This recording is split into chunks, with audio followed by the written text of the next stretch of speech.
Hi class. This week we're going to talk about the second part of chapter 9, which is the continuation of relationships. So at the end of last week's video, we talked about the different stages of relationships and how they vary from a complete stranger all the way to somebody that you are most intimate with. Those 5 stages are pre-interaction awareness, acquaintance, exploration, intensification, and intimacy. So in relationship building, we define relationship development as moving from one stage to another. And I know that might sound obvious to you that obviously you're moving from one step to another if you are building a relationship, but it's important to note that you can have relationships that begin and end at different parts of the relationship building cycle. You can have people that you meet that you're strangers, they're just kind of in the background of your life. You don't really know them personally, you don't know their names, you don't know things about them. There's people that you will meet and get to know on a very acquaintance level, people that you will explore deeper relationships with, people that will intensify, relationships will intensify with you, and then there's people in your lives that you're ultimately the most intimate with, which means you have the highest level of self-disclosure. You're so self-disclosure core goes to the lowest part of you, which means you're going to the core. So in the intensification stage of a relationship, we call that area escalation because communication typically escalates from normal communication to intimacy pretty quickly. And that means that your level of self-disclosure actually gets pretty deep. So the key things to remember about any sort of relationship changes or relational changes are that you choose to remain in any given stage for as long as you feel comfortable. Like I said, there are people that will come into your lives and stay at different stages of those cycles or different areas, and then people that you will get to know better and that will move, from acquaintance to exploration, from exploration to intensification, or all the way to the final stage, which is intimacy. The speed of how your relationships evolve also changes. A lot of different outside influences will cause a variation in that. How much time you spend with somebody, how much the parties of the relationship are willing to get to know each other, what outside influences are influencing those progressions through the different stages. There's also 2 different types of turning points that happen in stages where you will have something that happens, a turning point, that can be one of 2 areas that will signify either your relationship getting more intense, so moving through the stages and getting more intimate, or relationships that something happens where it either moves you backwards or leaves you stuck in a certain stage. So a turning point, we've heard this term before in this semester. A turning point is something that happens in a relationship, in a communication situation, an interpersonal conversation you're having where something pivots in the conversation or pivots in the communication style. In relational stages, turning points can happen one of 2 ways. You can have something that's caused by an event that dictates a change. So in causal, we can say there's an event that happens. Let's say somebody tells a lie. That's something that will dictate a change, because when somebody tells a lie in getting to know somebody, you immediately now tie that distrust or that dishonesty into that person. And a lot of times that can freeze your ability to move forward with somebody because of that event that happened that dictates a change in your relationship. There's also another turning point called reflective, and that's an event that dictates how a relationship is defined. So causal is an event that actually makes a change. It dictates some sort of shift. Reflective is actually something that as a whole, your relationship has changed. The meaning of your relationship, how deep your relationship goes, is defined by this kind of reflection of something that happened. So think about if you are in a romantic relationship, we'll use that as an example. Think about when you meet the parents for the first time. typically introducing somebody that you like to your extended family, to the people that raised you, to the people that you are the closest to in your life, means that you are wanting that person to get to know you on a deeper level. You want them to see how you were raised. You want them to meet the people that have the most influence over your life. So that, as a reflective being, is a turning point because it means that you are signifying a change in a relationship as an overall way of we're defining it. There's a relationship before you meet the parents, and then there's a relationship after, right? And so reflective is happening there. Each stage can have these turning points. Each stage can have points in which something changes, or there's a turning point that happens that shifts how the relationship is seen, reflective, or something that happens that either moves somebody backwards or keeps somebody stuck in something or accelerates somebody forward. Remember, these changes can go forward, they can go backward, they can go on, and they can go off. And the reason why we make sure to mention this is that when you see a cycle of something, you think it kind of goes round and round, right? You kind of get this natural idea that once you start in something, it keeps going in a circle. But it doesn't always happen that way in relationships. So think about some relationships in your life where you've had somebody that you've become really good friends with, and then maybe you kind of stopped. Things kind of became stagnant. It didn't really move forward. You kind of hung there in this weird relationship spot for a while, and then maybe went backward, right? Maybe you didn't really get to know that person anything more, and then you didn't really involve them in your life anymore, and the relationship kind of ended. It kind of turned off. Or people where something happened that kind of moved you backward, but then you did a lot of work to move you forward again. So the changes can go either way. Changes can turn on and off.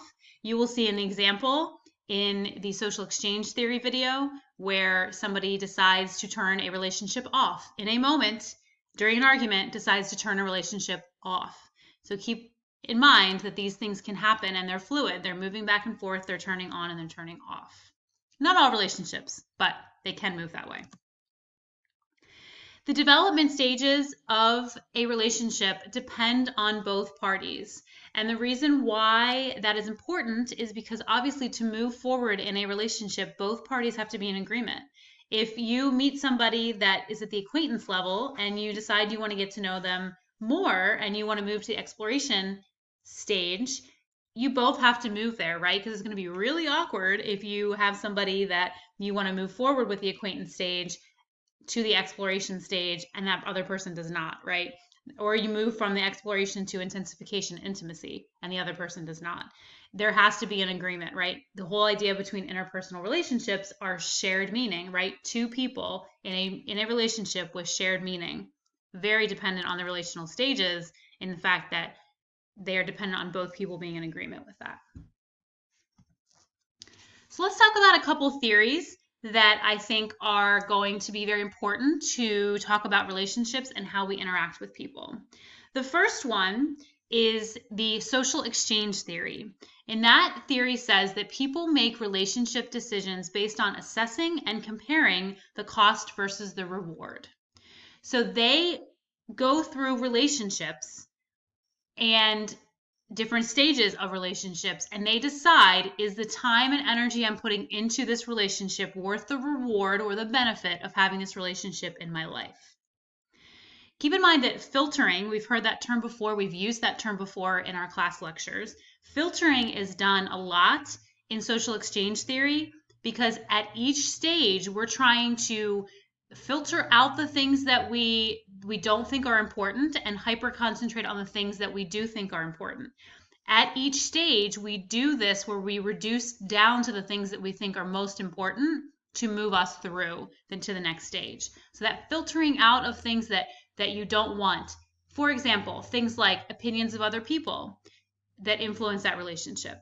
Things that you're willing to let go that are not important to you. Maybe you don't agree on a political view. Maybe you don't believe on a certain entertainment thing that you like, but you're filtering that out because that's not important. There are more important things that you want to concentrate on to move that relationship forward.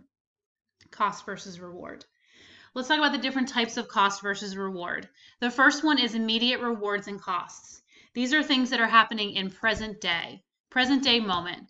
If you are in a line at Hershey Park with your significant other that you want to get to know more, and you do not like roller coasters, but they love them, and you decide in the moment, I'm going to get in line with this person and ride this roller coaster because immediately I can show them that the cost of me being stressed out for 45 seconds is worth the reward of having this person think that it's important to me that I spend time with them doing the things that they like.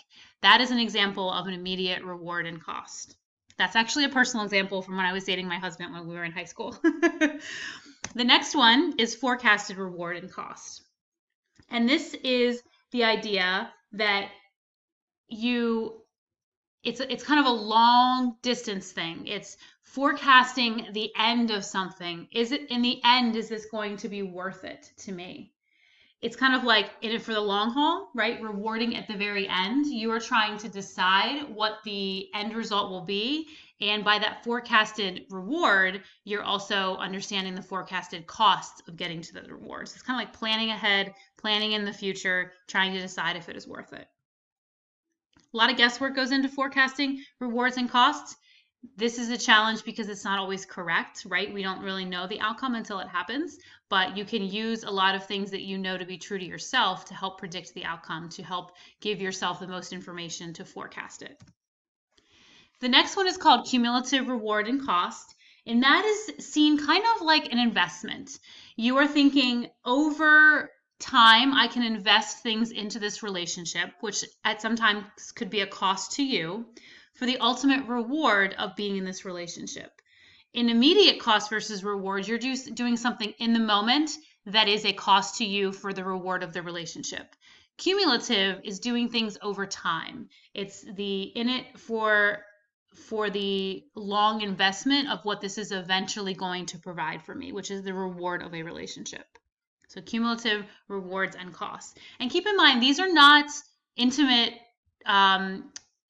significant other relationships like husband, wife, wife, wife, husband, husband, boyfriend, girlfriend, boyfriend, boyfriend, girlfriend, girlfriend. These are not the types of romantic relationships, although they can be, but think about this in terms of other relationships as well. Include every type of relationship you have with your friends, with your best friends, with your neighbors, with your coworkers, with people that you know in a social situation versus people that you know on a deeper level. So include those romantic relationships, but also think about other relationships that you have with people, because that's really, I think it's easy to go to the romantic side, but it's sometimes the deepest thinking are these relationships that are beyond that. Fourth one, the expected rewards versus or expected rewards and costs. This is the ever so tough word in interpersonal relationship called expectation. That's obviously the root of this. We know that expectations are set by you, and we know that they are set by your perceptions, and then somebody's ability to meet your expectations is out of your control, right? So we set them, but yet other people have to meet them.